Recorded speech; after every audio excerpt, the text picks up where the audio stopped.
Good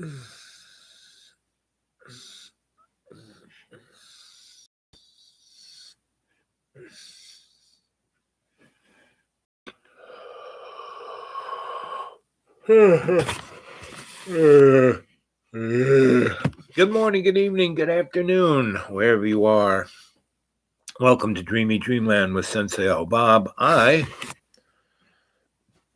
am your Sensei, your griot. And what is a griot? I tell you a story to make you go, and don't believe a word I say, right? And this channel is not for children, not for innocents. Hey there, Miss Lynn, a little storyteller. And we're talking tonight about who knows what evil lurks in the hearts and souls of man. Only the shadow. And what is the shadow? The shadow is the presence. You have, photonic light that has no shadows, and everything is illuminated, and it's almost two-dimensional, right? And then there's incandescent light, where there is shadow, and that you have depth of field. And in that shadow, you see three dimensions. You see things that may not be there on your peripheral. But if you can go to that with love's co-creation, then you can truly see everything. Photonic light is something that was, an in-between illumination of love's co-creation, right? But it's a very two-dimensional view. It's on a screen. It's on, your Akashic record. Yes, you can see everything, but it's kind of two-dimensional. That's why you have those 28 little screens all the way around to see the 28 other dimensions that's in every direction looking. So it's very interesting because everyone has a shadow self, a darker self, a darker persona, right? Everyone has, through mistakes, through not being their better self, right? Not doing their best, just, that's good enough. That's where you get into the shadow. That's where you get into the darkness. That's where you can get addicted to things that really have no real essence, because the only thing that is true is love's co-creation. So it's a very interesting, like I said, my phone, all of my electronics is getting very jiggly, right?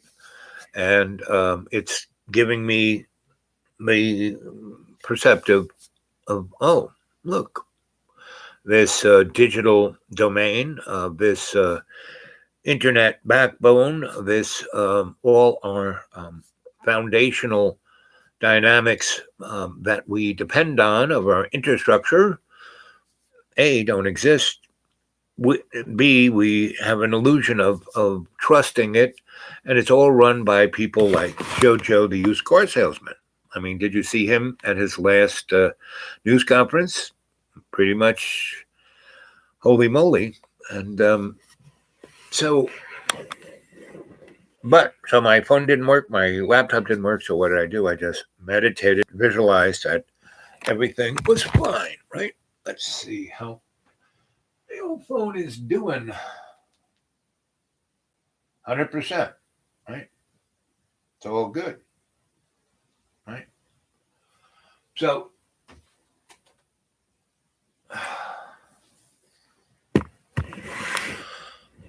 why I started this channel was, in response to dying in a plate of spaghetti, right? I had this life, I was born and then died immediately, and then saved by Dr. Black, right? And she was a female doctor who was the world-renowned expert on birth fatality and the stress of infant birth, to the infant and the mother, and she had developed protocols, which the male oriented, all the gynecologists were men. And there wasn't really any female gynecologists until way into the 1950s, right? There were one or two here and there, but really, why were guys fooling around with women's hoo-hoos, right? Very similar to the doctor who was the Olympic, girls gymnastic team. What was he doing there? And why did he stay there so friggin' long when he was, doing inappropriate things, right? That is the question of the shadow. Why do these things continue? Why is war? Why is starvation? Why is there, when we live on a planet of total abundance? We live in the Garden of Eden. We live in heaven. It's just the illusion of the darkness that enables evil to exist. I was talking a few shows back about there is no good or evil. And in essence, there isn't, because all there is love's co-creation. Everything else is an illusion. But we allow the illusion to take precedent over our meat puppet selves. And our meat puppet self was given to us as a vehicle to experience, like whenever you ever get sick, and I was sick from the day I was born till I was 10, right? On my 10th birthday, I was in a hospital bed, chained to the bed with a ball in my mouth in a Catholic hospital, and nuns going everywhere. And I was in a pool of my own feces and urine. And those nuns thought that was all right. That was very Jesus-y, like a 10-year-old, right? And that's one reason. It really stressed out my poor little rotator cuffs here. But, 50 years of being an electrician, hufting, carrying 70 pounds of tools 100 blocks every day for a good 20 years, well, it built up my muscles, that's right, and I walked everywhere, didn't take cabs, didn't have a truck, I just walked, right? Because I don't worry, hassle, parking a vehicle and, all the above. Now, when I worked for people who had vehicles, I sure took them. That was theirs, right? I didn't even have a driver's license. Oh, do you know how to drive? Sure, I know how to drive. That's not the question. Do you have a valid driver's license? But do I know how to drive? Sure, I know how to drive. Right? And in New York City, never, ever, ever, ever got stuck. But the really interesting thing is that lots of people live in the past, right? And are basically, terrified of the future, and they ignore the only thing that they got, which is present, right? We just exist right here, right now. Past is past. Future ain't here yet. I don't worry about the future. Past, I have stories about the past. They don't, I tell it in a story. I'm a griot. I tell stories. They aren't, nightmares.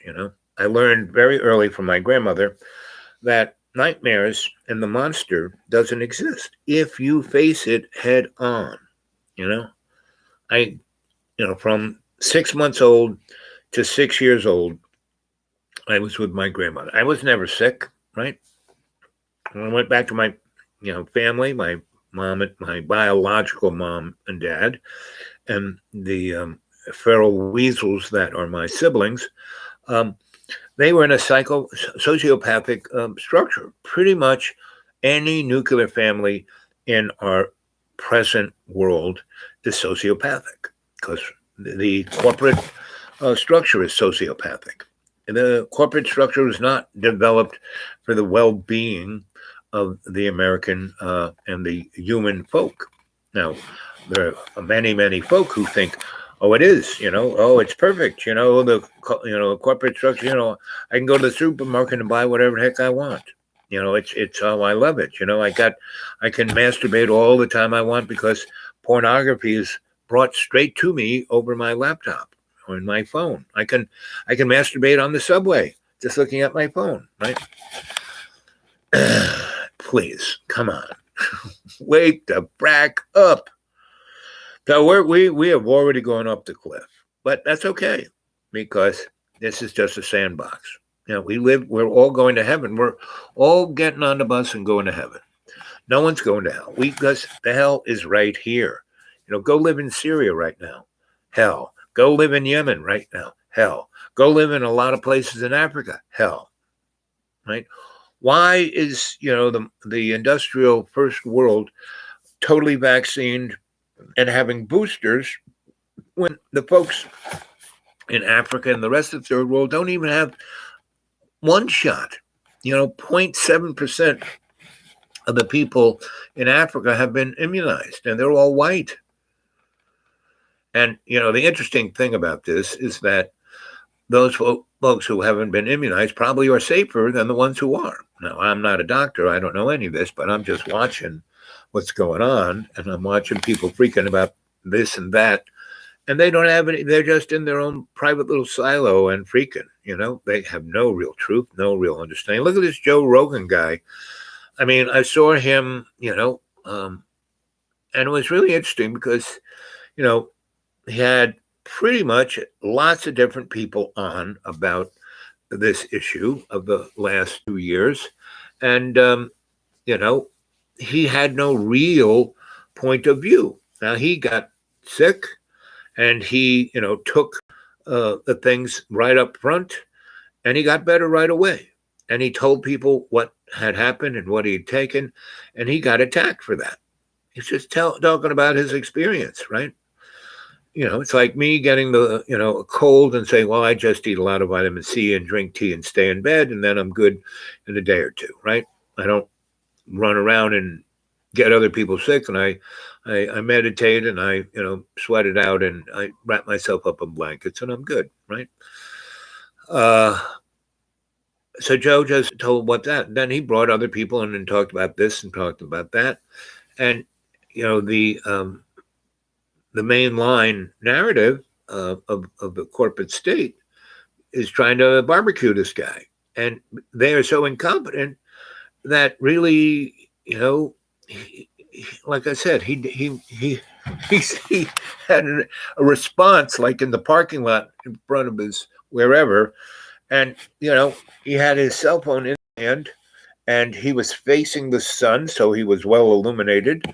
I love it when people shoot, themselves with the sun, like coming this way and so, and I mean, coming from behind. And so it's going in the camera and totally wiping out and they're just a black, you don't even see the face, but he at least knew how to, take an image of himself with the sun. And so he was totally illuminated. And what was really interesting, you could see the shadow of his hand. You could see the shadow of the cell phone in his hand, like on his chest, while he was, basically, he didn't have anything scripted. He didn't have a teleprompter in front of him. I mean, Jojo, the used car salesman, can't even read off a teleprompter, And Cammie, we never see hide nor hair of her. And when she is being interviewed, she's totally being given a softball and she can't even answer a question. It's like incompetence, unbelievable. Every politician, it doesn't matter which flavor politician, left, right, center, they're all working for the hidden hands. They're all taking the envelope, and they've all been Jeffied, Lolita expressed, so it's, pretty straight up. It's like, I mean, it used to be pretty well hidden. You kind of felt something was going strange, but, the illusion of, the shadow wasn't there.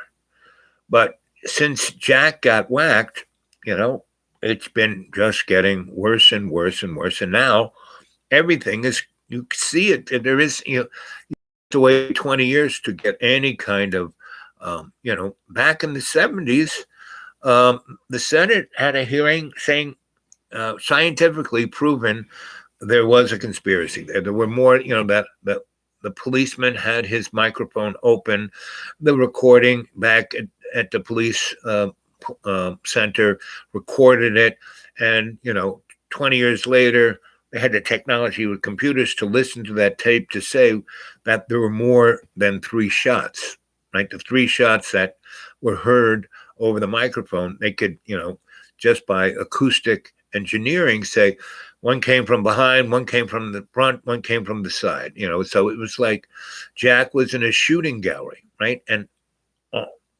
those were the 3 that they could definitely, but there were other sounds that were like gunfire, but they couldn't acoustically represent it. They said it could have been this, could have been that, but the 3 that they got from 3 different directions was pretty much definitely, scientifically proven. So the Senate said, yep, Jack, it's a conspiracy. Yep.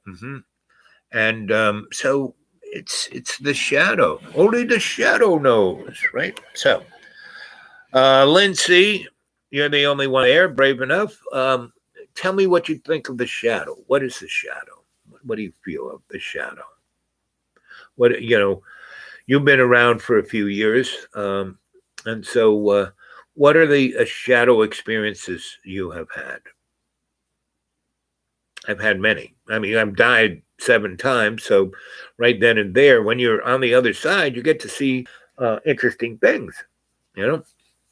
First 4 times, it happened so quickly that I didn't register it, right? I just woke up and, oh, what the heck happened? The first time, I'm an infant. So all I remember is like, for an awful long time, and then all of a sudden, oh yeah, I feel much better. And then, whoa, look at all this light. Whoa, I can snap. Oh, someone, and then, I was swaddled up, taken away, put in this really amazing environment that Dr.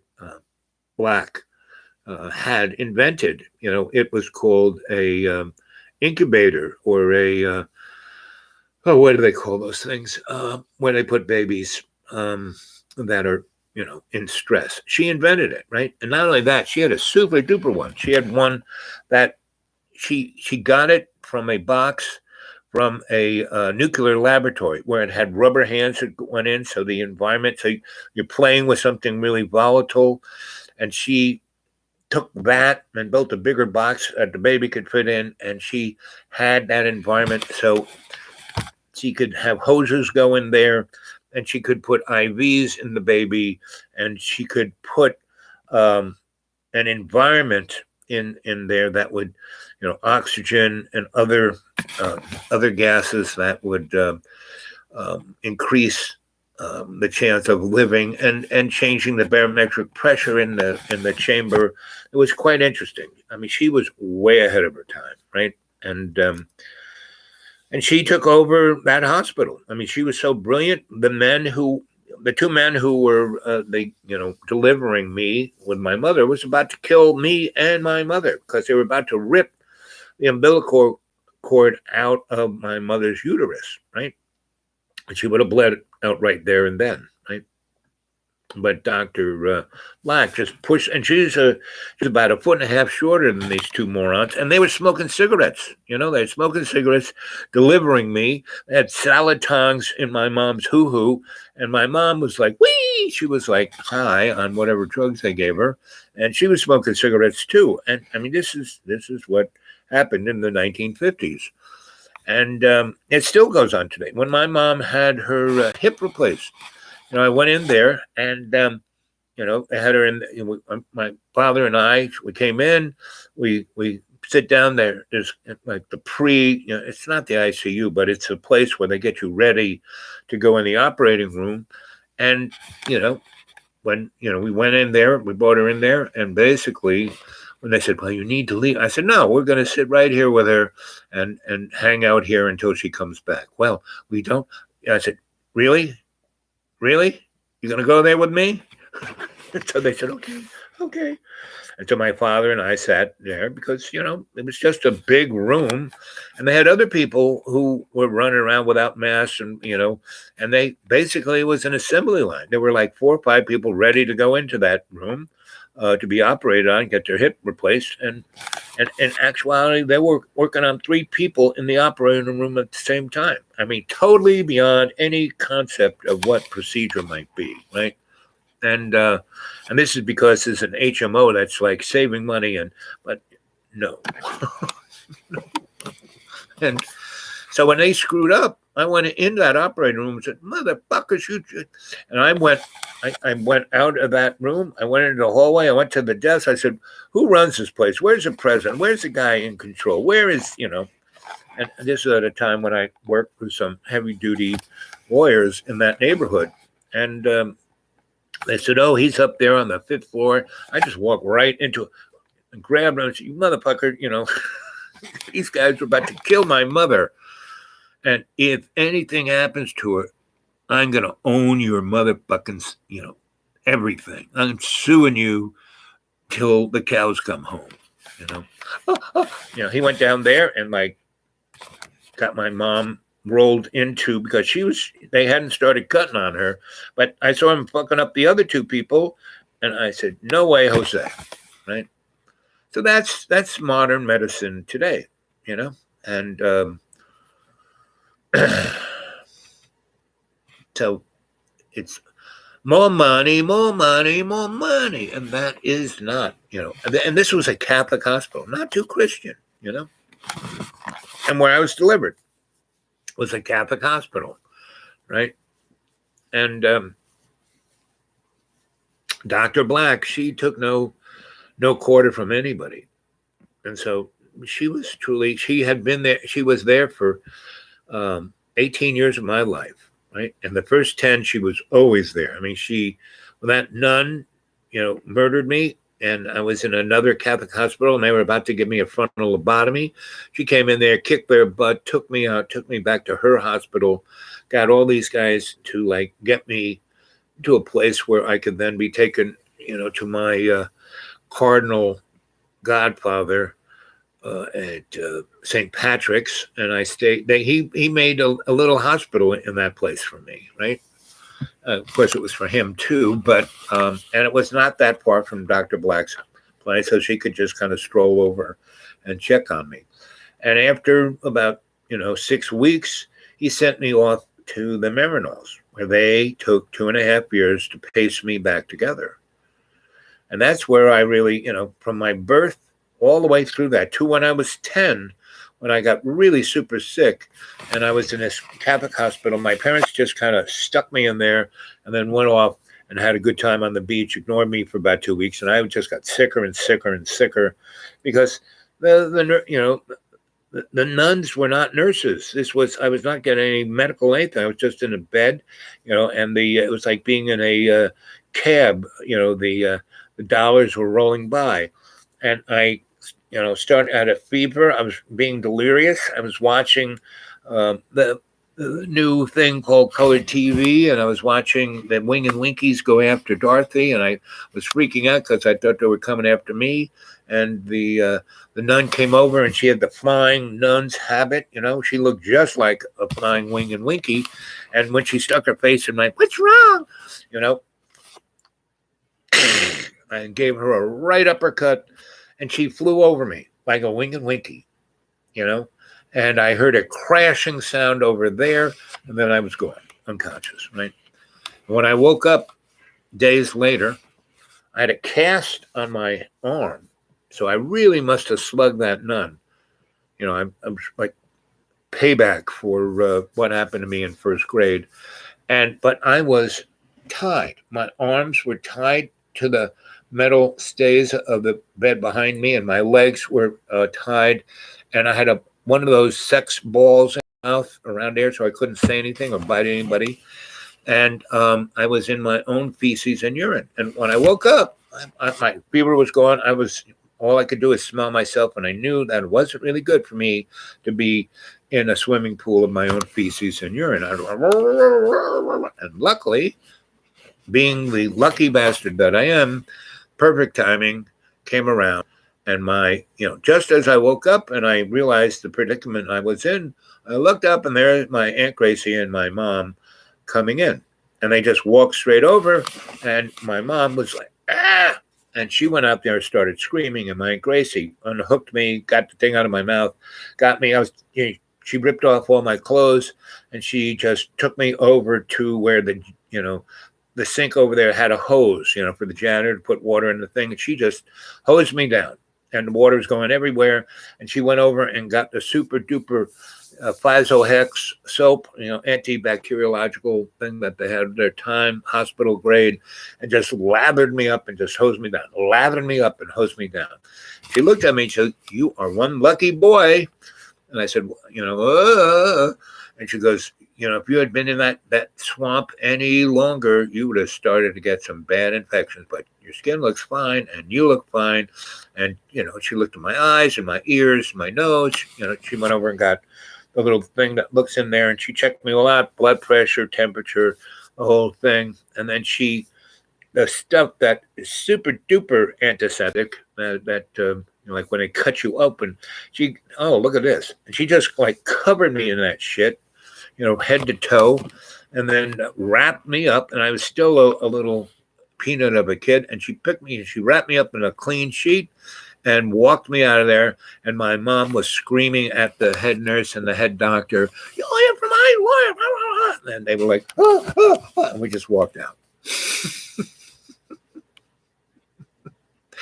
And my father and all the rest of the kids had gone back to New York, and it was just Aunt Gracie and my mom. And they basically took me, wrapped up in a sheet, back home. And they, again, and Aunt Gracie just stuffed her pocketbook full of, antibiotics and, anything I might need. And, she took the whole, everything, because that place had the medicine cabinet right there with everything. And so she took all kinds of antibiotics and all kinds of, antimicrobial, cleansers and you name it. And they just kept scrubbing me down and hosing me off and put me, in a pair of linen pants and a linen shirt and white socks and my kicks. And, I kicked back. And a couple of days later, after, scrubbing me, and she also took the little, thing to listen to my heart, a thing to check my blood pressure, and the thing to look in my ears and nose and throat, right? She took all of it. I mean, she took half the stuff, and she probably robbed, I don't know, today it'd be like millions of dollars worth of stuff. Then it was probably hundreds of dollars worth of stuff. Anyway, but, we never heard from the hospital, right? And my mother called up their lawyer, and they got a settlement. So my parents made book on that one, But before, I was still hooked up, right? And I couldn't move, and I couldn't say anything, and I was in my own swill. I said to myself, 10 years old, that's it. I am never getting sick ever freaking again. Ever, ever, ever, ever. Never doing it. Never going there. That's it, right? And so we spent almost a whole month in Florida. It wasn't until April that we went back, right? And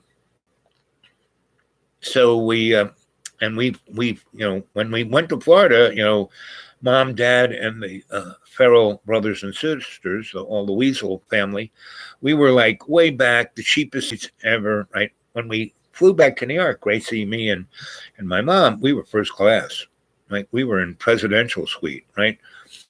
And we got there, and we went to Aunt Gracie's apartment in Tudor City and hung out there for a few days. And when we got back, my parents, I stayed with Aunt Gracie. My mom went back to where my family was, and they had sold our house in Freeport and had bought one up there in the, near the rich people, near the Hamptons, right on the border, right? And so, May came around. Aunt Gracie took me to our new house. They already moved in. I had my own room, no longer had to be with my brother, which was quite nice. And it was really a beautiful place, right? And I got a bike. I no longer had to ride my sister's pink bike. I got so I got a bike and a new pair of sneakers and some new clothes. I never got new clothes. I got everyone's hand-me-downs. And, I rode on the lane. I rode around. I pursued investigated my neighborhood. It was great. It was very rural. There was big farms everywhere and this gigantic estate of the Anderson estate. And I went down the lane we were on. This guy had bought this part of this farm that was like from the main road, to its edge was about 2 miles, and it was maybe a quarter mile wide, and he put 8 houses on it. And he built one for himself, and he built 7 other ones, and each one got about 10 acres, right?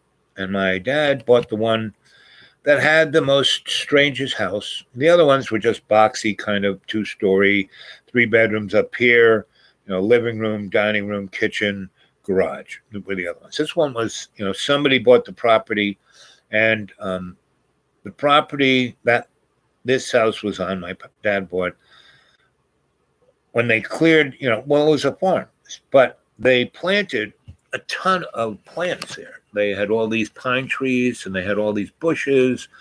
And that was a place the farmer guy had, he had, what do you call those things where you go buy plants? A nursery, right? And he had corn and he had this and he had that and he had apples and tomatoes and vegetables.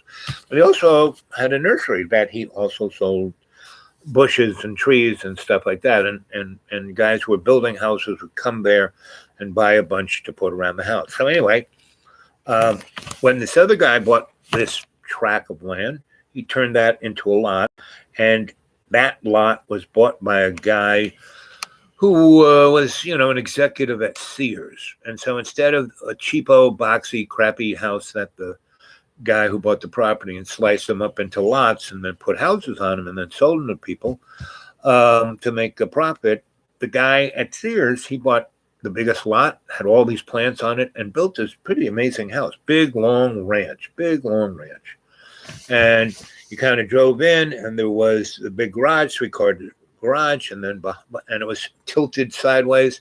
So when you drove in, it had the driveway went in a circle, and the front foyer was like big whoop-de-doo, and there was this gigantic big living room, and then off the living room was the door into the kitchen, and then off the kitchen was the door into the big dining room that went into this big, what they called the grand room, meaning they had a living room and a grand room, right? And then from the living room that away was like 6 bedrooms, and my parents had a gigantic big suite, big place, own bathroom, really fancy, toilet and shower and bathtub and 2 walk-in closets. And then the rest were, there were 3 pretty nice, or 2 big enough, the largest other bedrooms were these 2 and a bathroom in between. And then there were 3 little smaller ones with a bathroom down at that end, right? So my brother and I got 2 small ones. My 2 sisters got, the 2 older sisters got the 2 big rooms. So the younger one got that one until, she murdered my 3rd sister, or at least cried enough to, Piggy was, we called her Piggy for a reason. She didn't get her way. It was, and so to shut her up, she got the other big room. And, the second oldest always kind of acquiesced, whereas the oldest was always perfect. She was always perfect, and that didn't quite work out for her. Perfection, you can't get it, and if you think you are perfect, well, you're not going to be that happy. And that's another clue to, the dark side. Anyway, where is everybody? Lynn C. didn't join in with the thing. So we'll try it. We'll start off again. Good morning, good evening, good afternoon, and welcome to Dreamy Dreamland with Sensei Bob. And I am your sensei, your storyteller, your griot, And the Kriyat tells a story that enables you, the person experiencing the story, to learn about yourself. And that, in the, this thing is, who knows what evil lurks in the hearts and souls of man? The shadow knows. We're talking about the shadow of life, right? The shadow of this present meat puppet existence, the shadow that causes war and famine, and the four horsemen of apocalypse. They're not like, we're not waiting for them to show up. They're here, gang. They have always been here because we allow them. Because when we have love in our heart, they can't show up, When you are the purveyor of love's co-creation, no matter what you're going through, it's still this presence of ease, right? You're at ease, You are in co-creation with love. That's the ease of existence, right? And when you aren't, when you're in your ego, when ego is all that exists, then you're diseased, and that's why we live in a sociopathic society. The economics, everything about what we are experiencing in this world is an illusion of ego's sociopathic existence, right? And so the only way to grow, move forward, to ascend your spirit, and that's what we're here to do. We're not here to make $1 million. We're not here to have the big house. We're not here, have the most beautiful self, right? This is me. This is my mud puppet. Pretty much, I've always been this unit here, and it always has had physical issues, but I've gotten over them. I was a real sick kid from birth till 10, and from 6 months to 6 years, I was with my grandma. Unconditional love. I was never sick. I was always in ease. But, living in a sociopathic family, which was the normal, the Donna Reed family, sociopathic, Leave It to Beaver. Who's Beaver? Sociopathic,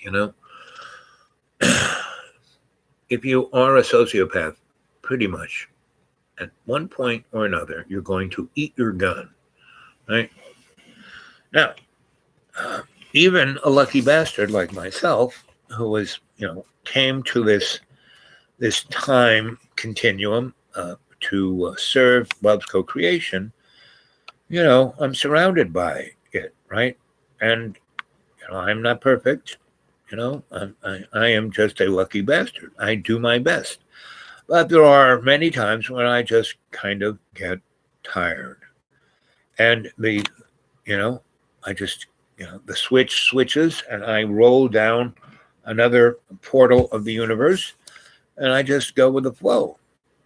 Now, that's a form of being at ease, but when you're not doing what you agreed to do, it's a, it's, I always, when I'm telling a story and I go down another path with the story, I always say, "Oh, I diverge." It's a diversion, right, from the way you're supposed to be going. But it's still, if my 3 laws: do no harm, do not enter unless you got a workable exit strategy to get the innocence out of harm's way, and 3, don't get involved unless you can learn something from the experience that will, have you do better at what you're doing. So every, wrong turn I took down to the end of the cul-de-sac was always a path that I was meant to take to learn. Meaning I was meant to, live a, 10 years in the corporate desperate lawyer's hedonism, just to check it out, And like I say, and people go, "Oh, is there anything you regret?" No. Everything I've ever done pretty much stuck to those three rules, right? Yeah, so I died in a plate of spaghetti, 240 pounds overweight. So I weighed almost 500 pounds. I was 400 and change, right? And then I died. But I almost, just kind of died. Didn't die all the way.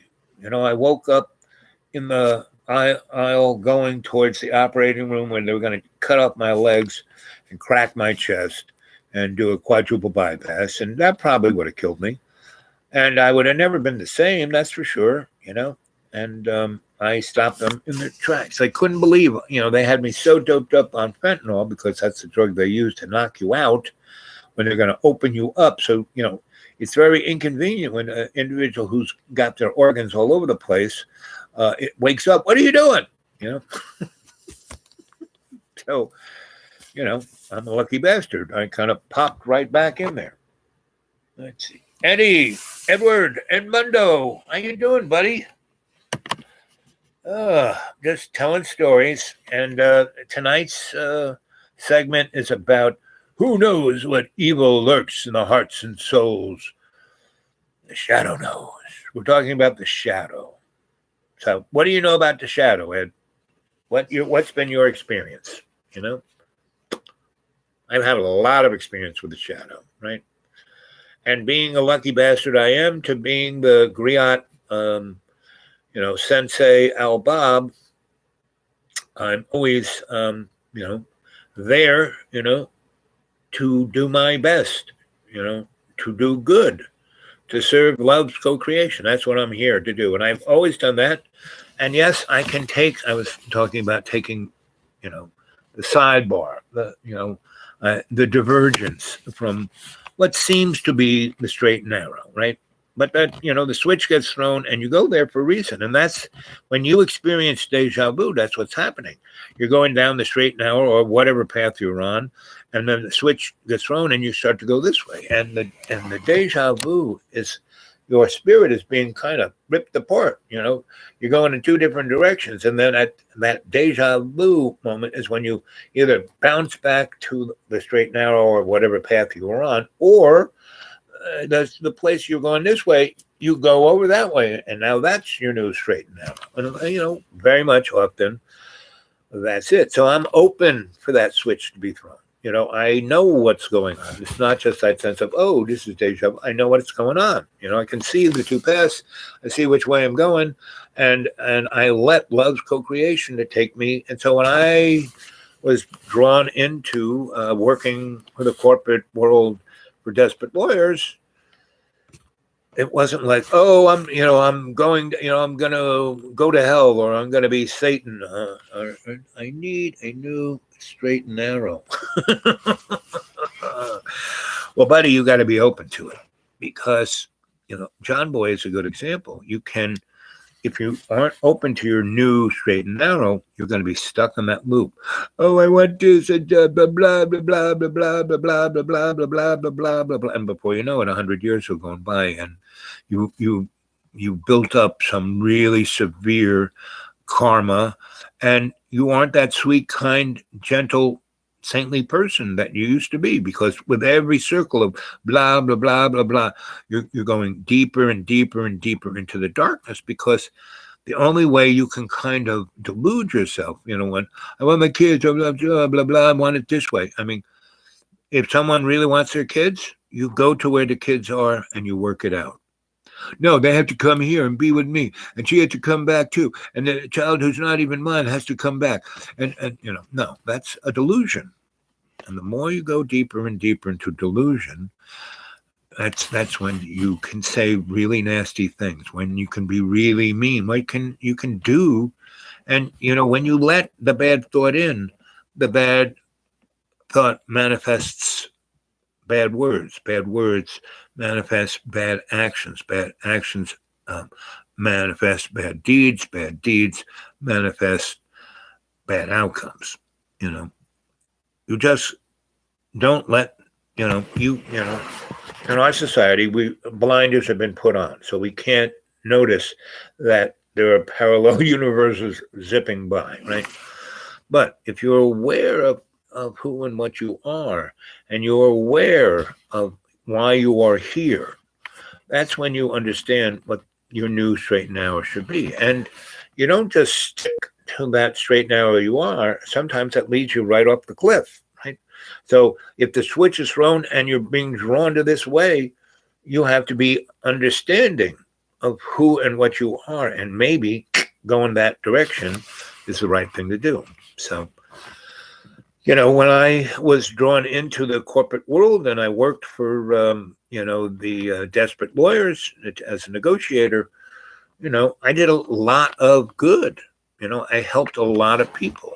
I fixed a lot of things that made a difference on the micro and the macro level. Because when I fixed the corporate boardroom of this or that company, it translated into a better company out there in the world. So, I looked at it that way. I'm doing that. But hanging out with all those lawyers, eating 30,000 calories a day, having these unbelievable breakfast meetings and then unbelievable, 18 cocktail lunches, and then going out to dinner, and then spending 5 hours in a titty bar, a high-end titty bar. I mean, not the skank strip mall titty bar, but the high-end titty bar. I don't, there isn't a slice of to die for pie that I,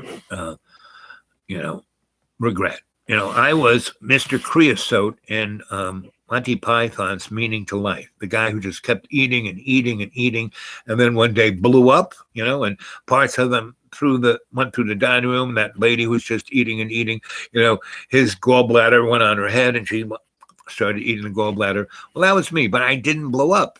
I died in a plate of spaghetti, So that was when they pulled the plug on that, like my guides, my mentors in the higher realm said, okay, I think he's learned enough. Pulled the plug. And that's when, I was up in the ballroom of my, my life's observation. And I had a little party hat on my head, and everyone had sparklers, and there was cake and balloons. And I thought, okay, good. I made it back. I made it home. I can relax. I can just kick back. And my, guys, well, that's, you're doing a great job. There's nothing you've done that's like, you've done everything we've expected. And in this last 10 years, you outdid yourself. We just had a great time watching you. And, but, and every time they say, but, so what? So, but, oh yeah, you can kick back, you can die, they can put you in the ground, but you still promised to do this. Now, you've done 85% of it. So that's great. Most people don't even get past 5%. You've done 80% better than most people. But, you are a lucky bastard, and, we expect great things from you. And so you still have, 15% to go. So you can do one or two things. You can, cash out of that mud puppet. But after you've kind of rested up and filled out all the forms, you're going to be put in the whirring blender of karma and shot out someplace else, right? Where? I don't know. It won't be that bad because you've done such a great job so far, but you're not going to ascension, buddy. You got that 15% to go. And you will be put into a place where, if you get that 15% done quick, yeah, you'll be back here in no time. But it would be much better for all people involved if you just went back and finished up what you said you would do. And you can, and it'll be great. You'll be fine. It'll be no problem. But, but what? Well, your mud puppets, you did wear it out a bit, at that 448 pounds you were, that was like 3.5 tons, more that all the joints in your body were designed to support. And you kind of, went around, with that energetic dynamic of yours for 10 years, and you got around pretty amazingly, but it did take its, but what? Well, if you go back, not a problem. You have all the technology. You have been in ashrams. You know how to meditate. You know how to energetically heal yourself. You know how to take care of it. And all you have to do is, for a very short period of time, focus 100% being that special guy, that lucky bastard you are, that griot, that storyteller, that person who's Mr. Fix-It. But but what? But you gotta not just fix it, you gotta do your best in everything. Well, I do. No, you do good in everything you do. And you do it very well. But there's still that 15% kind of missing that you gotta do your best.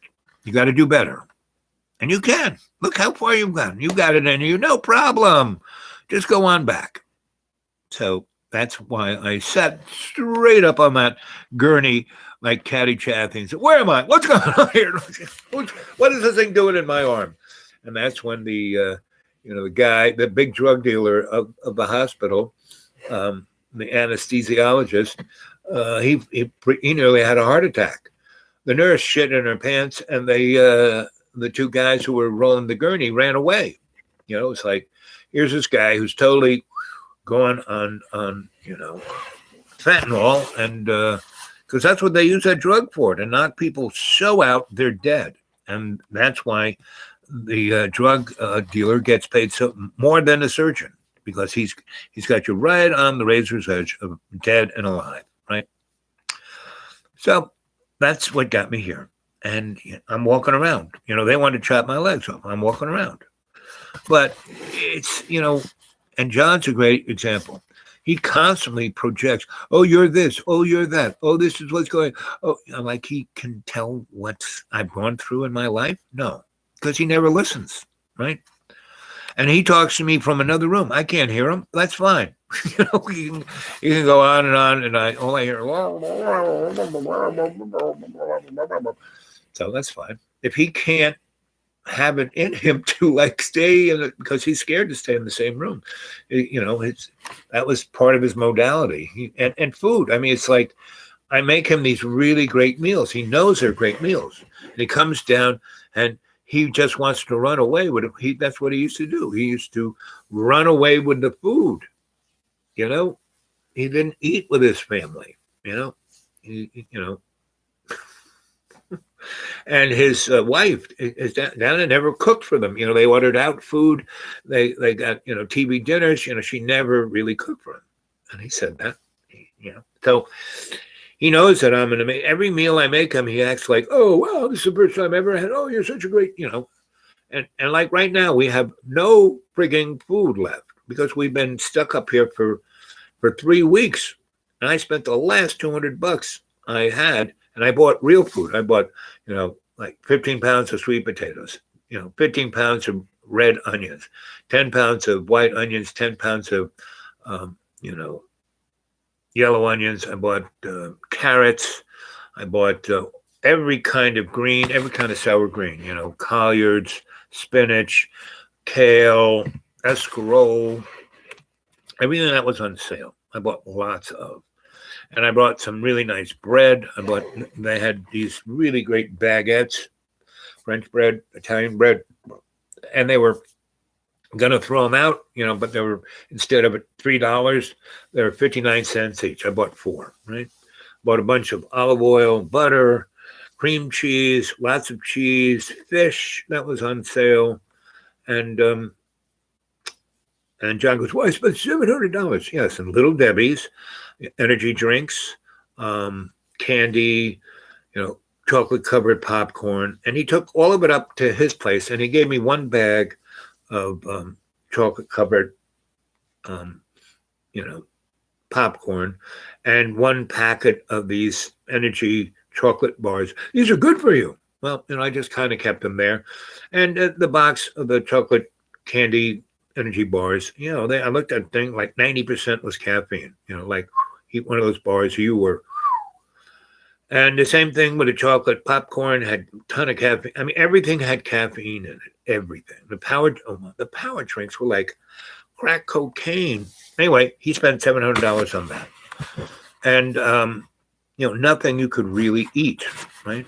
And anyway, for 3 weeks I've been cooking, and he would just come down and take stuff away. I bought about 3 on Kroger big jars of tomato sauce. He took them away, and he took the pasta away. He took all the pasta away. I had like 8 boxes of pasta.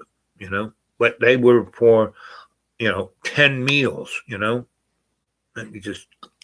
so he took the last box of pasta, and he just came down, kept it. I said, "What are you taking, John?" "I'm not showing you." And he took the last jar of tomato sauce and the last box of pasta, and he cooked it up, and it was like paste in there, right? Where every one of my meals is like an exquisite piece of art. And he eats 3 or 4, plates of it, and then I give him a big plate to take up with him. And he just, me, I savor every, and I'm not saying that's, I'm just showing the difference between the shadow and, the life, the illuminated life, right? Like I see the shadow, my eyes see everything, right? See, the thing is, God made everything, and that's the thing I was trying to a few shows ago when I was saying there is no good or bad. I mean, there is, in this illusionary world, there's a lot of bad, war, and again, people are waiting for the 4 horsemen of the apocalypse. The apocalypse is here. It's happening right. It has been happening in front of us for the last 160,000 years. That's how long this Babylonian banker motif has been. No canned goods. Oh, I bought a ton of canned goods, right? Again, he took those, and burns them. He took all the pots upstairs and burnt them. Doesn't, and I have to take them down and scrape them out, and it's what it is, and it's not good or bad. It's just he's not awake or not aware.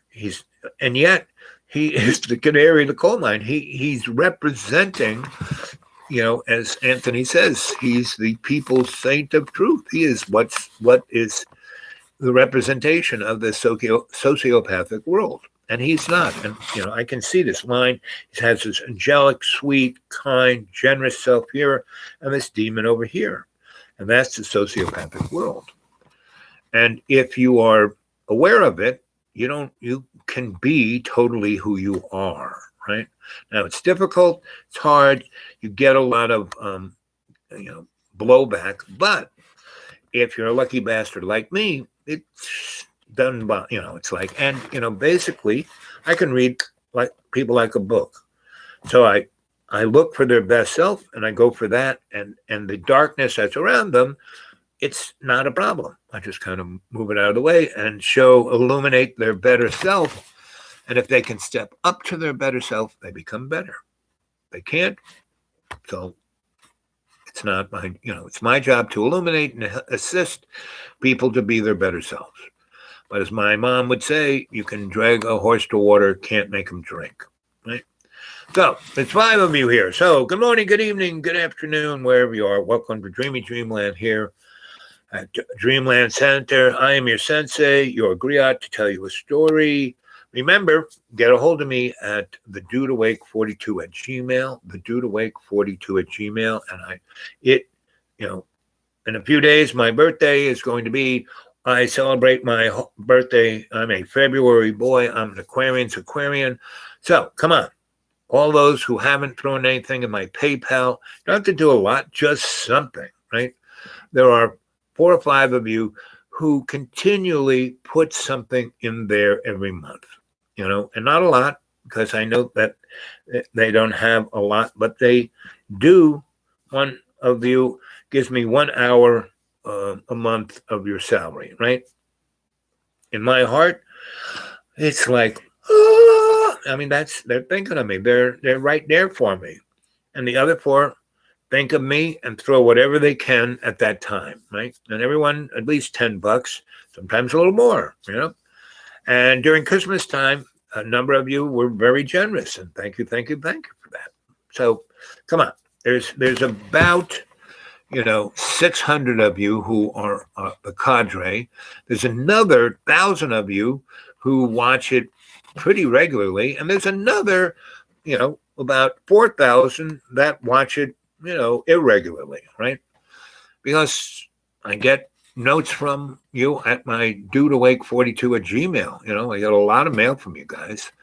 Too bad I get way more spam.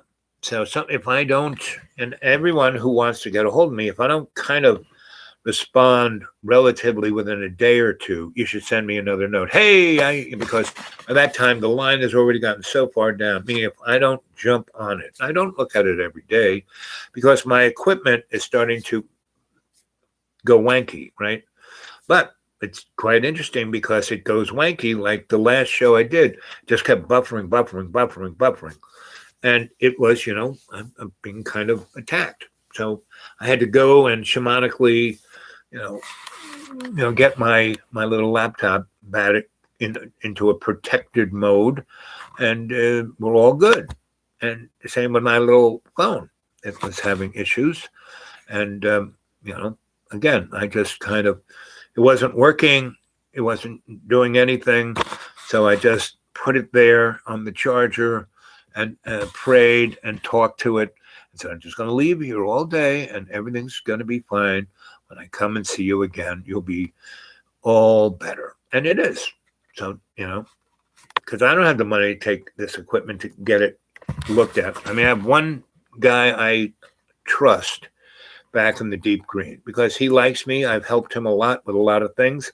So he just charges me what it costs, the parts and his time. He does, I got him totally into being his best self.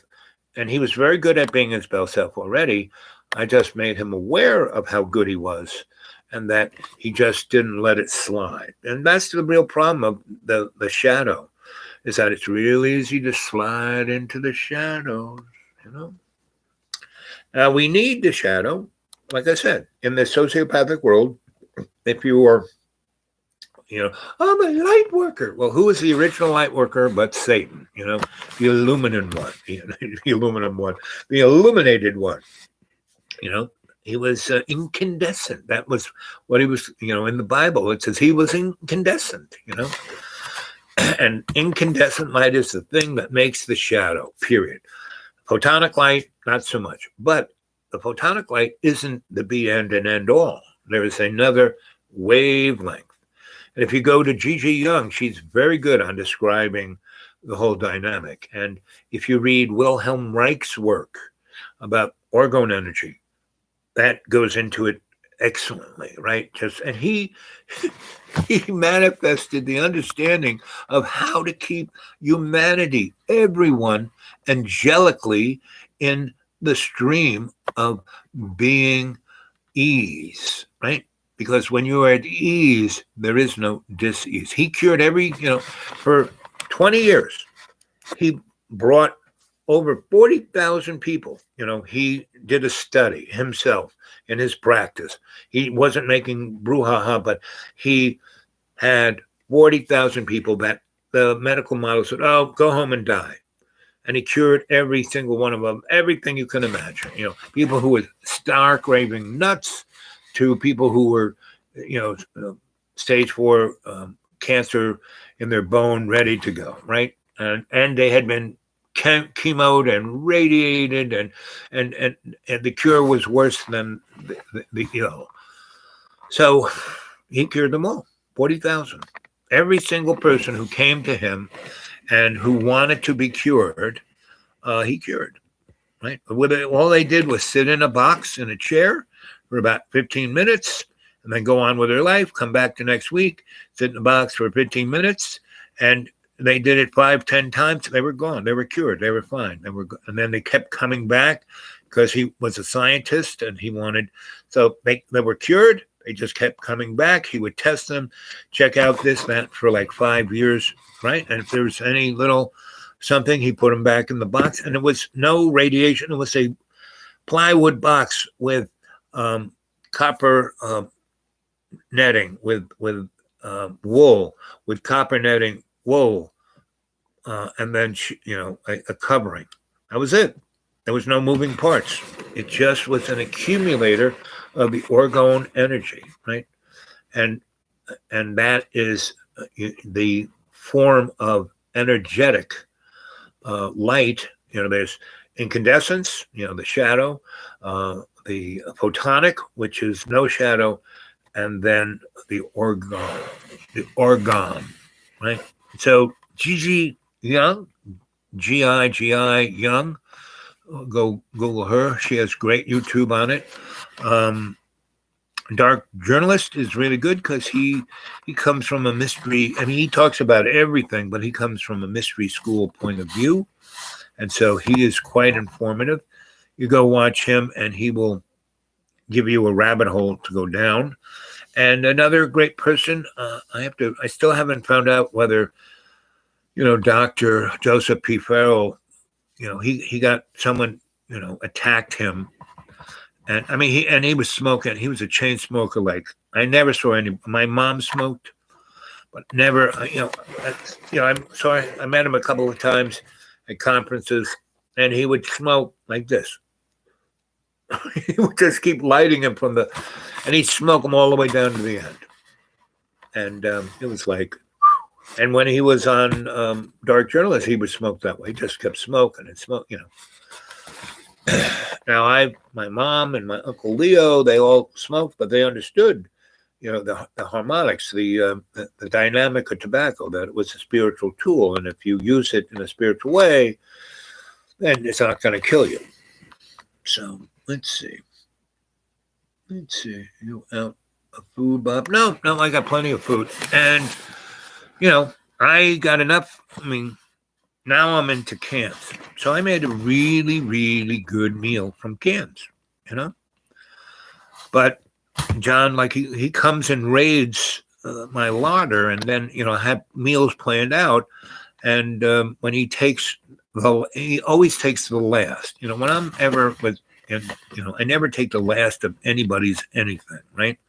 And I never take anything from anybody without asking them, because they may want to use that for something specific. And virtually, now he spent $700 on God knows what, and had, whatchamacallit, Kroger's delivered to him, right? And he's saying that it's like, oh, I'm paying, I spent $700 on you. No, it all went upstairs, and it was all chocolate covered, popcorn and Little Debbie's and a ton of stuff that, I can't eat.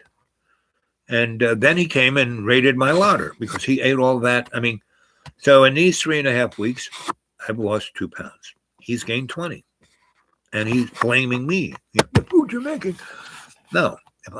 This is the only food I'm eating, and I've lost 2 pounds, and, I walk a lot. Now, he has I went up there to, see, because he took things, where I couldn't make a meal, because he took the things I needed. I can't just, if I want to make a healthy, good meal, I need a few of the other, things that turn it into magic. A can of vegetables in a pot is just a can of vegetables in a pot. But if you add seasonings and oil and, other things, and have the right, if you have cheese and this, I use cheese and meat more as a seasoning than a staple, because then, it's not bad to eat meat. I mean, I'm a student of the Vedic medicine motif. There are 7 different there's 7 different types of people. Now, there's certain people in that structure should eat meat. There are others who shouldn't eat meat, who should be the vegetarian, who should be the vegan, right? And that's, everyone's different. to try and put everyone in the food pyramid, it's like, you got to be kidding me. And so certain proteins, you can eat, red meat should be eat last, right? That kind of super processed cow or pig, right? But you can use that in sparing amounts as a seasoning to make it taste a certain way, right? Bacon is great, and so, John had some frozen bacon from year one that was frozen like a block of concrete. I thawed it out. It was good, I cooked the whole thing. So the oil, I rendered all the fat from that bacon off and put it in a can. So that was, a good oil to use as flavoring, And if you have virgin, cold pressed olive oil, that's really good for you. So you mix the two, you get something pretty great. You have a lot of garlic, really good. A lot of ginger, really good. So you can, it's all alchemy. That's what cooking is alchemy, right? And beans are one of, so, 3 weeks ago, the Saturday before that, I took my last $170 and bought all this food. And I bought things that were on sale, like that bread I bought, right? But John ate it all in one day. He just took it off. I tried to hide it. He took it all, took a whole bottle of, olive oil and just ate the whole thing, right? And upstairs, he hides and eats like that, right? And other things, like he took the last box of spaghetti and basically it was glue. He doesn't know, I mean, you want to cook spaghetti, you use a third of what he used, and you basically, the best way to cook spaghetti is in a high saucepan, right? You put water in it, you put seasonings in it, you put olive oil in it, you put garlic in it, you take one white onion, you cut in half, you stick it in there, and you put a little bit of tomato paste. I use very little tomatoes because, tomatoes, eggplants, though I love them, they have a lot of lectins. And lectins are like little razor blades that, cut up your intestines. And then all that shit that should be going out your asshole goes into your blood system, right? So like whole wheat, worst thing you can eat, right? Again, different people. Some people, it's not so bad. But again, they have tremendous amount of lectins, little razor blades, and there's certain vegetables. So tomatoes, eggplants, anything in that neck of the woods, you shouldn't really, peas are okay, but not a lot. Again, peas should be used as seasonings, especially sweet peas. Very good as, not the whole thing as your meal, but a few in there. You put a few in there with some bacon and some cheese, and then you make your meal in, in cabbage. Cabbage is the life-giving substance, and if you make sauerkraut, your own sauerkraut, very simple. You cut out the core of the cabbage, you stick it like the best thing in these tubs, food grade, like joint compound buckets that have a sealed top. You put, all you do is put water in there with salt. You make brine. You stick the cabbage in there with the core cut out, and within 3 days, you got sauerkraut. And that will stay in that, as long as you seal that lid, that'll be good for 3 years. And that is probably the healthiest thing you could eat. Like when I was climbing my way out of death's door, I ate onions, red onions, oatmeal, and sauerkraut was my, I had other stuff too, but those were the main, my main meal for about a year, right? And I lost 100 pounds, right? I drank a lot of water because this place has the best water you can imagine, and so does the Deep Green. I have a really amazing water source there. But the rich people are coming in, they're like cockroaches, and they are spraying everything. They sprayed the main road, and I have friends who are so psychically sensitive, they can't come and visit me. They're spraying everything with defoliant and Agent Orange. And it's so ridiculous because it's mostly that creeping Japanese plant that takes over everything. Um, and you can't kill it.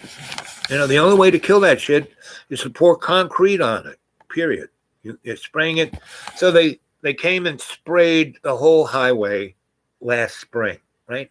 Like around April, before it really started to, right? And by May, end of May, it was green and growing like gangbusters. And they sprayed it again in June, right? And it killed everything. And by end of July or July 4th, it was going gangbusters. They sprayed it 6 different. Luckily, it's 5 miles from me. It's not in my water table, but the road, and luckily it doesn't really affect me like it does a number of my real sensitive friends. And they can't come and visit me anymore.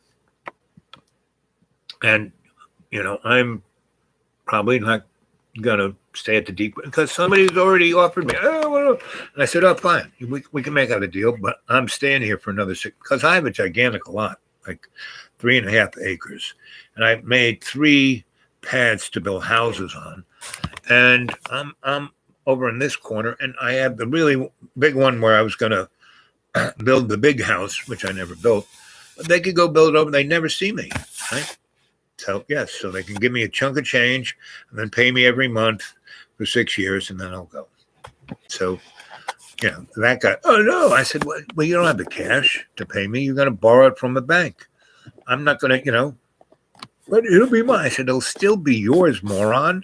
You'll have the deed. I just have the lien on it, And actually, I won't have the lien on it. My lawyer will, So, because I own nothing, right? So, but people are just counterproductive, right? Good morning, good evening, and good afternoon, and welcome to Dreamy Dreamland with your sensei, Al Bob, your griot, here to tell you a story, to give you a kind of enlightenment, shine some photonic light on your shadows to see who and what you are. And remember, we're all God's children. We're all our relations. We are all the we and me. Your life is not about you. It's about everybody else and what you can do for them. You can be loving and not just, like, well, I work so hard to be so Christ-like. Well, how hard is it to just stay here for 3.5 years and have Kroger deliver your food and you don't talk to anybody? But, oh, my children are the most important things. Well, how come you're not there with them, right? Well, and your ex is ready to send the older boys to live with you because they're being teenagers and you don't want to deal with that. So, why aren't you having them here? It would be great. It would change John's life. Those 2 boys came here and he could teach them a lot of great stuff. He could, save the relationship. He could save himself if he did that. Because what saves me every day in every way is that I'm always there for someone else. And, I do that, I don't want to say it's a selfish thing, but I do it because it makes me happy. If I would just, many a time I made a lot of money. Many a time I had the opportunity to become a wealthy guy. But it didn't make me happy. So I just used it to facilitate me doing other things for other people. And it worked out very nicely. And like I said, I live like a millionaire on $400 a month. My dad wasted 80 years of his life, 75 years with my mother. He was married. And it wasn't until the last month and a half that there was a cathartic moment. So my mom dies. She goes to the hospital. They bring her back. She dies again. They bring her back, and then she bounces back and is doing great. She can walk around. She's doing good. She can talk. Everything's great, right? So they said, well, all of she like me. All of her things are, you're near death, but you're doing great. So why don't you just go home and have a good time, and then you'll die there. And so she did. But when she was in that state, legally in the state that they were in, they had to have home hospice. And because they're not really poor, they had to pay for it. So they had to have someone there 24/7. So I had four different women come, and each got $16 an hour, right?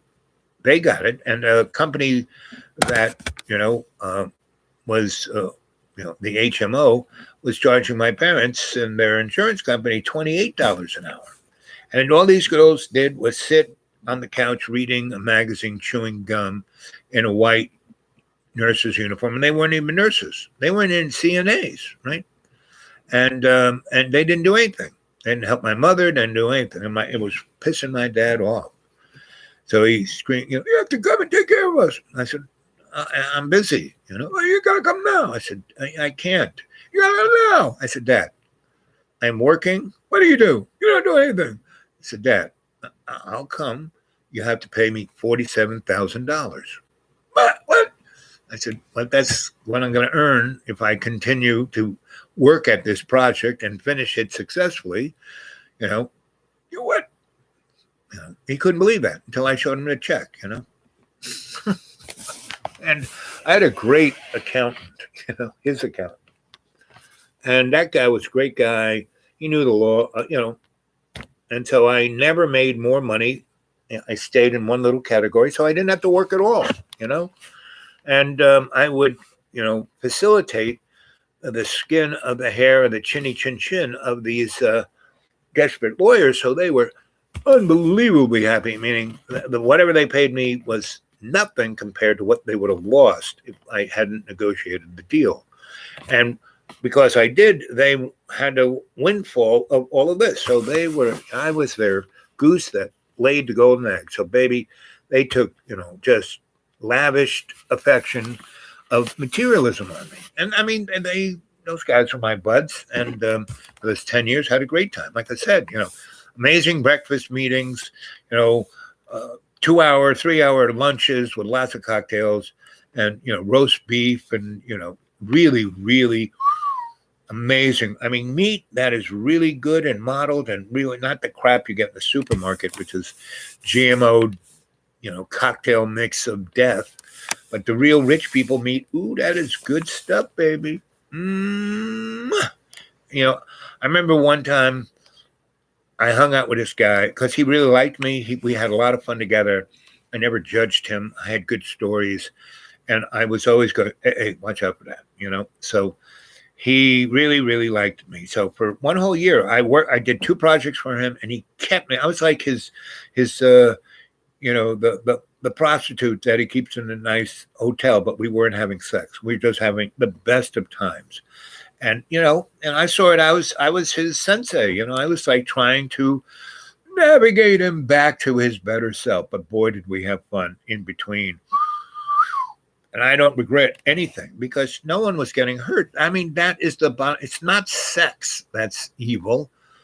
It's the evil you do, when you are torturing someone, when you are, but when you're having sex, no, sex is not bad for you. So, healthy sex is very good for you. That's like what Wilhelm Reich kind of, and, Rudolf Steiner was in on the same thing.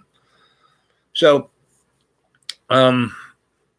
bottom line is we're put on this earth to have a good time. When we're having a good time, God is having a time. He experiences, getting off by watching us, right? We are his, parents do that. They live vicariously through their children. And that's not a bad thing as long as they don't screw with a child. I mean, my parents lived vicariously through me, and of the 8 of us, and only there are 4 who survived.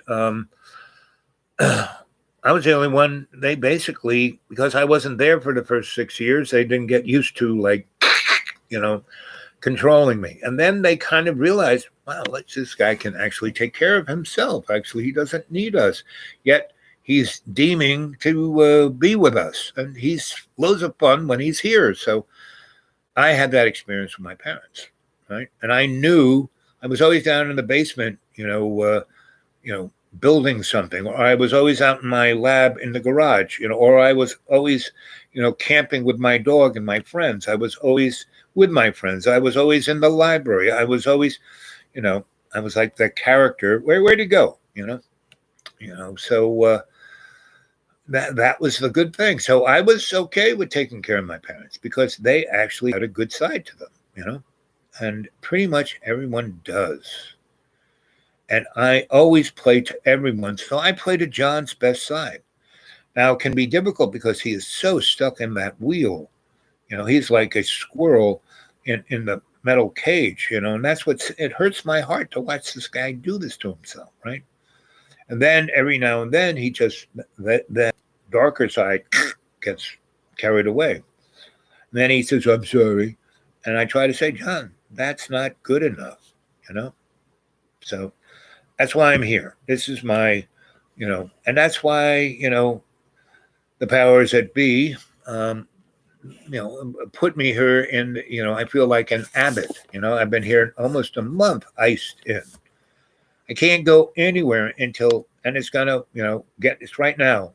It's like not cold up there. It's like 40 degrees out there. This morning it was 18 degrees. Right now it's 40 degrees. And it got warmer all the day. And now it's getting warmer. And this other front's coming. It's going to rain. It's going to rain tonight. It's going to rain all tomorrow. It's going to rain all Friday. And so by Friday noonish, the rain will stop. The sun will come out. And it will be all gone. And it should be dry enough for me to go get food and do some errands. And because there are other people there's about 20 other people I've been here. And so I took the first month and a half I was in this neck of the woods to deal with those folks, right? And I've been talking to them on the phone. And I'm basically, I kind of read everyone the riot act that, guys, I've spent a good 20 years trying to help you guys, do this, do that, help the town, help your community, and you've just been I call them sock puppets, and you have so much potential and you're not, stepping up to it.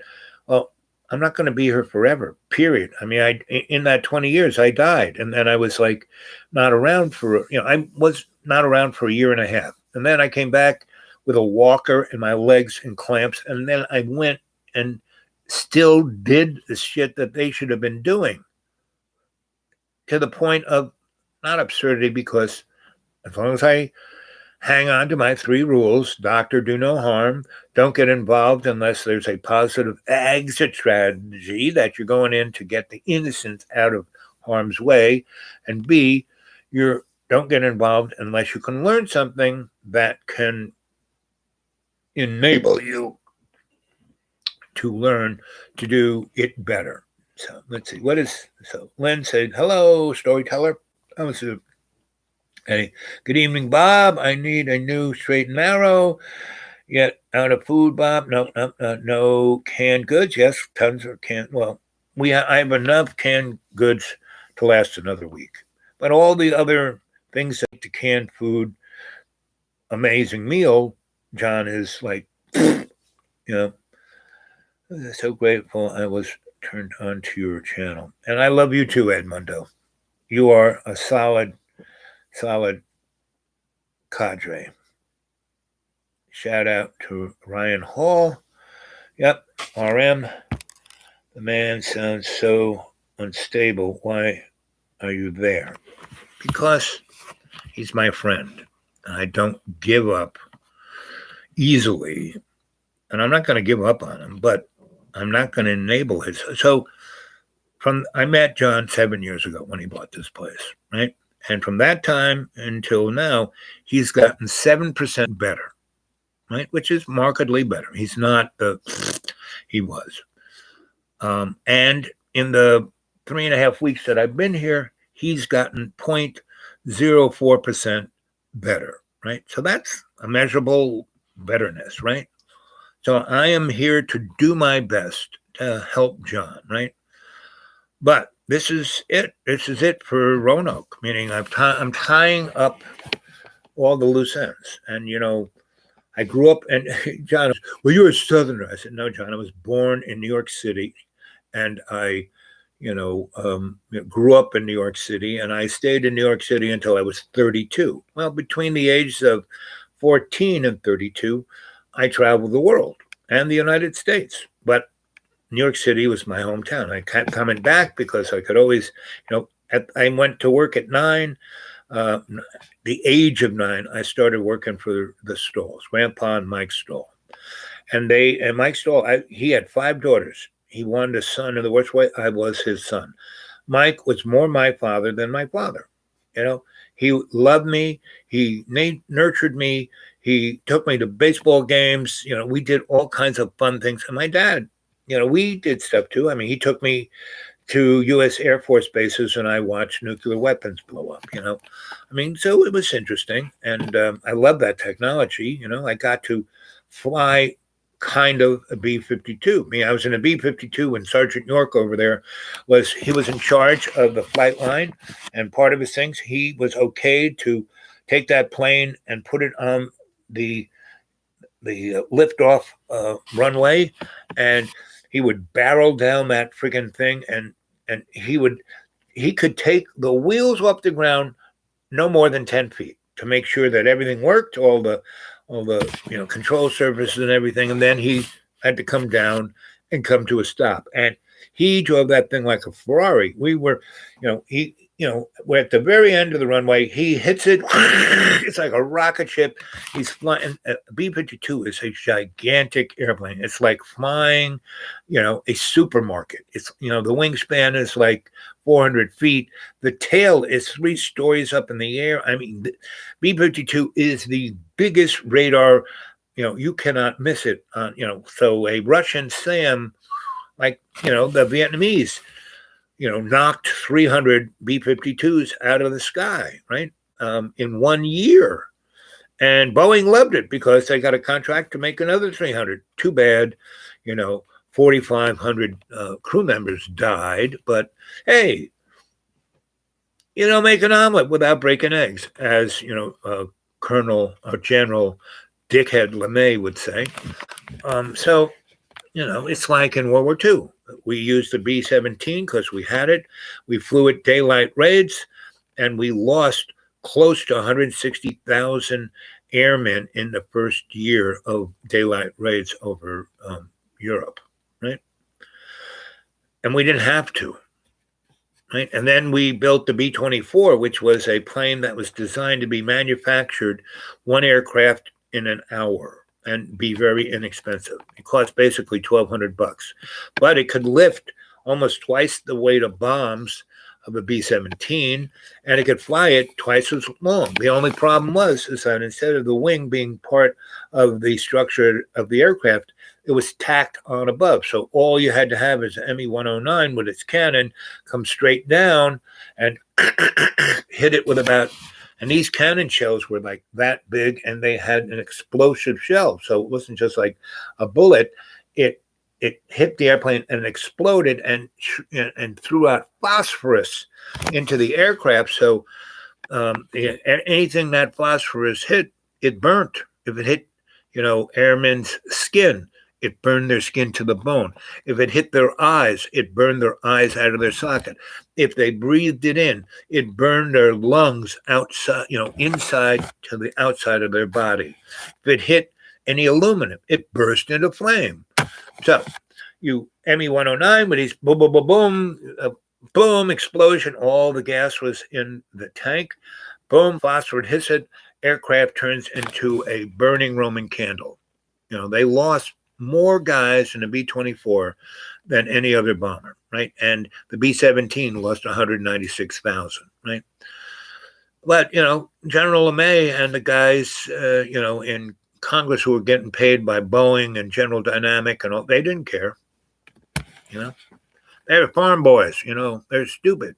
They believed in being, in this thing, democracy. They didn't realize we lived in a corporate oligarchy, that there was no real difference between Nazi Germany and the United States. As a matter of fact, Prescott Bush was making deals the whole time during World War II, right?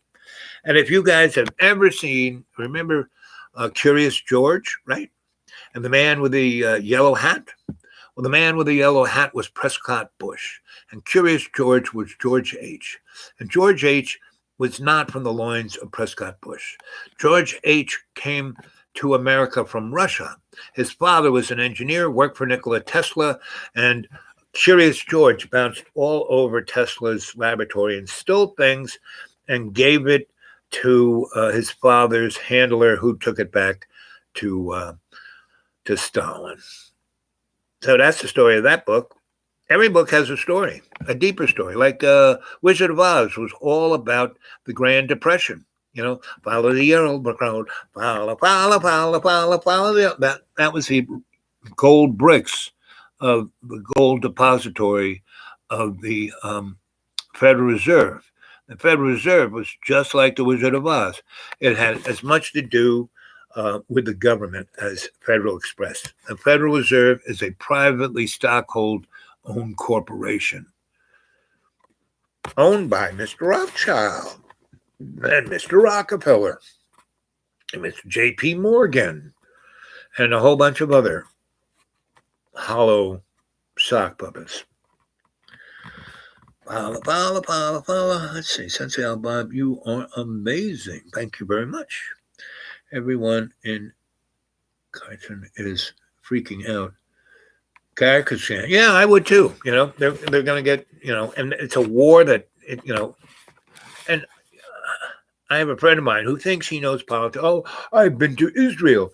I mean, and he's going, Joe Biden is doing the right thing. He doesn't realize, Joe Biden, he put more, he was instrumental in making sure every child was left behind. He was instrumental in putting 6 million black men and destroying the black family structure. He was instrumental in bringing on, the credit card debt that caused the 1986 savings and loan collapse. You ever see It's a Wonderful Life, and there's Bailey Savings and Loan. There were 36,000 of those banks and then 7 banks, J.P. Morgan, Chase, Citibank, and then 3 others, bought up everything, right? And they were all owned by Mr. Rothschild. Just like when Mr. Bill Clinton controlled everything, and Ronald Reagan started the thing, but the Democrats do more harm than any Republican ever does. The Republicans kind of start the wave, and the Democrats turn it into a tsunami, right? George W. invaded Afghanistan, and, good old Obama murdered more people. More people died under Obama's 8 years than under Georgie Porgy, right? Now, Georgie Porgy started it all, right? But, Obama turned it into Auschwitz, And JoJo, the used car salesman, he was right there all the time going, oh, let's do this, let's do that. And now he is, a Stepford wife. Again, go watch, I'm just a running commentor, but our good friend, Awaken with JP, he is like the Will Rogers of the 21st century because he is hilarious. And he is sarcastic like a razor blade and sardonic and all the rest. And, Jimmy Dore, he too is enlightening, but the problem with all those guys, because they are making a good deal of change, your Sensei Al Bob really just doing this, because, hey, I'm meant to do it because of you cadre. You guys are coming after me, and I am alchemically reconstituting you guys, so you won't believe the stuff you'll be doing in the next few years. You will be serving love's co-creation in ways that you don't even know how you're doing it now. You already are doing it, Everyone is, Kyrgyzstan is freaking out. Yep. Well, everyone in the world should be freaking out because, again, I used to teach, I used to be the itinerant scholar, and I'd be in all these different universities running programs of research. I'd be the scholarly guy who was working out, how to do it, right? Other people were going to be taking the credit for it, but still, I got to do exactly what I wanted to do, the exact way I wanted to do it, and they paid me pretty good. I never had to worry about, how am I going to pay my bills? They always had a nice place for me to live. They always gave me 3 squares, a car, and this, whatever I needed, I got. I never had to pay for it. I never had to like have a, expense account. They took care of everything, right? And they put me in places I could have never been unless I was working for them, right? Gave me exposure to things that no one knows about unless I was working for them. And I was given the responsibility to make the procedures and collect the data so I could hopefully make a difference to when it got being turned into a bill or a law or something that they might do something good with it. Maybe. And yet, so shamanically, I just kind of moved it that way. So they'd have to push 4 times harder to stop that wave, right? Well, I have at least 2,000 of you people watching this. Some of you very come here and take part. But the larger part is just kind of watching, but they are being affected. Right? If you just tune in for 2 seconds, you are being affected. So that's why I'm doing this. Yes, here it is, my birthday month, February. And I would love it if you put something in the PayPal. That would help me a great deal, right? Because I don't have these corporations to constantly give me cash. But at some point, even though they've replaced everything I did with apps, in 2000 and I guess it was 2018 or 19, right in there, around Christmas time to my birthday, Christmas time 2018, 2019, my birthday. I got out my little book and just started calling everyone, saying if they needed me, because they used to really need me. And virtually every single freaking one of these 82 people I called said, "Oh, you're alive. We heard you were dead." And some said, "Yeah, we heard you died in a plate of spaghetti with Roger." Well, if they knew that, then they knew I wasn't dead. Because, Roger set me down to his El Casa in the Keys and got every kind of healer that I needed to be able to take care of his project within weeks. And I took care of it. And then he was righteous enough to send me back down there and still pay for those guys to take care of me for another 4 months because he had other things for me to do. Again, it was great that he did that. That's why I'm alive. I got healing that your average hospital would, like those people who want to cut my legs off and rip my chest apart, I'd be dead. But they'd make $300,000, but I'd be dead. So, or really suffering. But now I got both my legs, my chest is intact, and I lost 240 pounds, and everything is, I'm at ease. I'm not diseased. Now, yes, that lifestyle for 10 years and all that weight again, yes, it damaged as my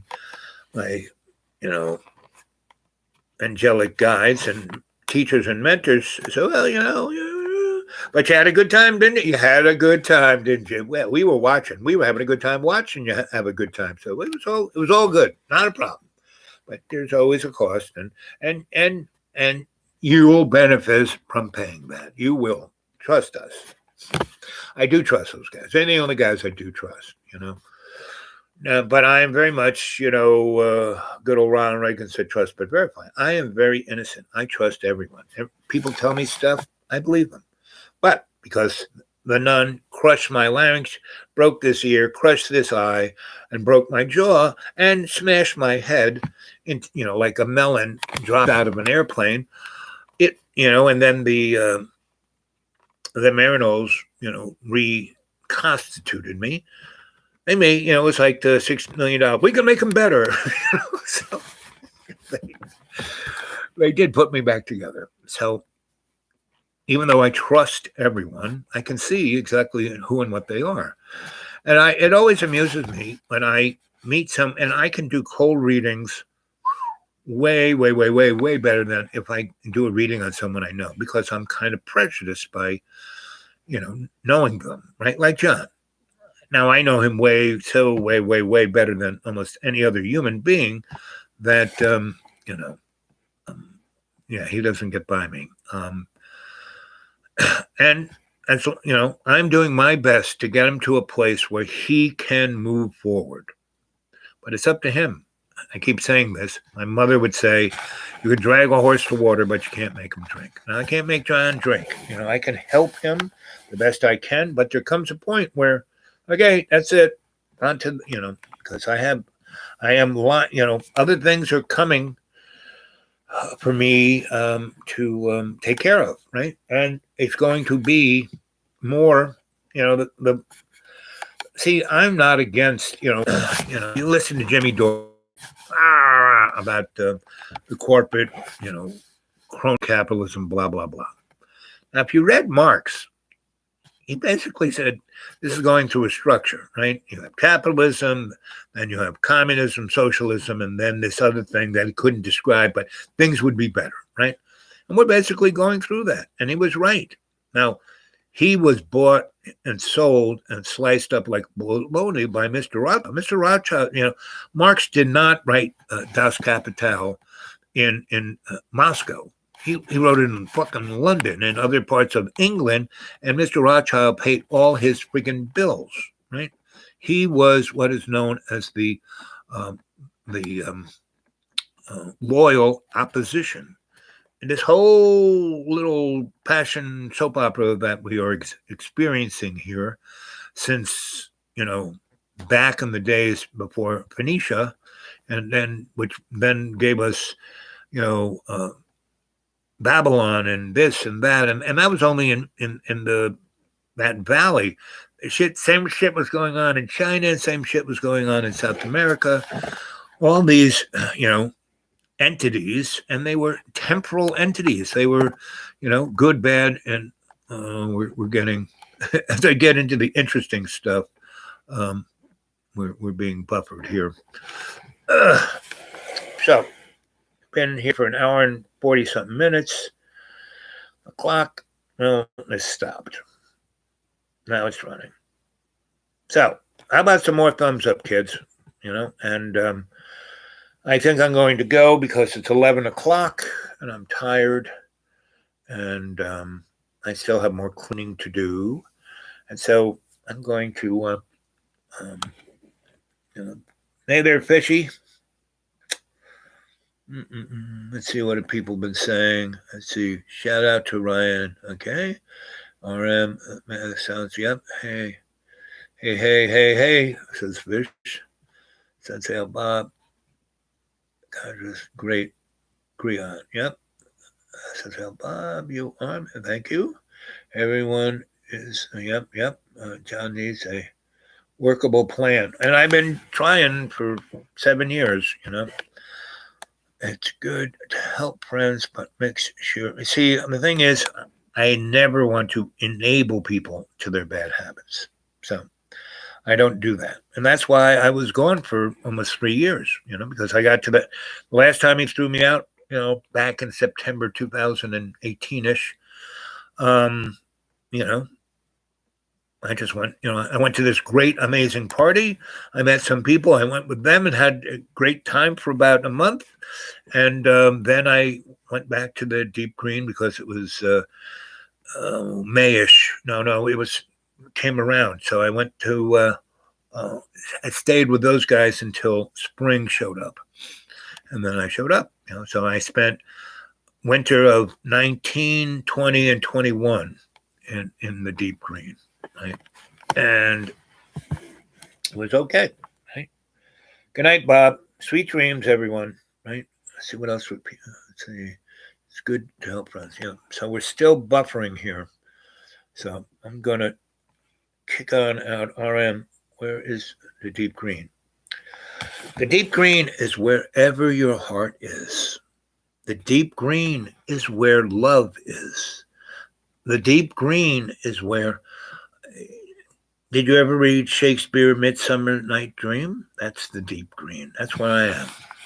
So you can find me pretty easily.